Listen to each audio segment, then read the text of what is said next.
Hello again to all of you. Our fun in reading never ends.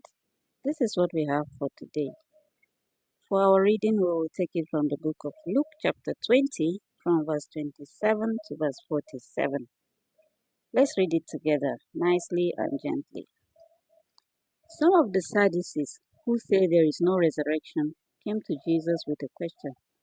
Teacher, they said, Moses wrote for us that if a man's brother dies and leaves a wife but no children, the man must marry the widow and raise up offspring for his brother. Now, there were 7 brothers. The first one married a woman and died childless. The second and third married her, and in the same way, the 7 died, leaving no children. Finally, the woman died too. Now then, at the resurrection, whose wife will she be, since the 7 were married to her? Jesus replied, The people of this age marry and are given in marriage. But those who are considered worthy of taking part in the age to come and in the resurrection from the dead will neither marry nor be given in marriage, and they can no longer die, for they are like the angels. They are God's children, since they are children of the resurrection. But in the same account of the burning bush, even Moses showed that the dead rise, for he calls the Lord the God of Abraham, and the God of Isaac, and the God of Jacob. He is not the God of the dead, but of the living, for to him all are alive.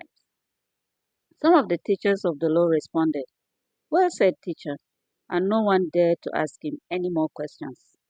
Then Jesus said to them, Why is it said that the Messiah is the son of David? David himself declares in the book of Psalms, The Lord said to my Lord, Sit at my right hand until I make your enemies a footstool for your feet. David calls him Lord. How then can he be his son?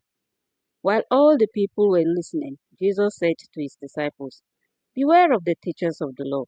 They like to walk around in flowing robes and love to be greeted with respect in the marketplaces and have the most important seats in the synagogues and the places of honor at banquets.